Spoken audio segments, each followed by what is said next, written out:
Hi friends, good evening. আজকে দুপুরবেলার mini blog দিতে পারিনি, তার কারণ মাকে নিয়ে ডাক্তারখানায় গেছিলাম, মাকে ভর্তি নিয়ে নিয়েছে, তাই এটা দুদিন আগেকারের মিনি ব্লগ তোমাদের সাথে শেয়ার করছি। সন্ধেবেলা এখন সবে এলাম।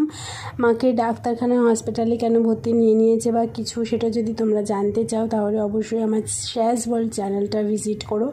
আজকে রান্না করেছিলাম সেদিন, এইটা ছিল মাকে ভর্তি নেওয়ার আগের দিন আর কি। মা জানে যে ভর্তি নিয়ে নিতে পারে, তো সেই কারণে মা জামা কাপড় কাচছিল, আমি এদিকে রান্নাবান্না করছিলাম। বেগুন ভাজা, সবসময় তো বেগুন ভাজাটাকে চাক চাক করে ভাজি, তো আজকে বলেছিলাম মা একটুখানি এরকম ছোটো ছোটো করে ভাজি, তো তাড়াতাড়িও হয়ে যাবে, ভালোও লাগবে খেতে। এই যে খাচ্ছি। মার অ্যাকচুয়ালি চোখে অপারেশন হবে, তো সেই জন্য মাকে ভর্তি নেওয়া হবে। আমিও জামা কাপড় কেচে মাথায় শ্যাম্পু ট্যাম্পু দিয়ে নিয়েছি, আর এদিকে মা এই যে দেখো পুজো দিচ্ছে।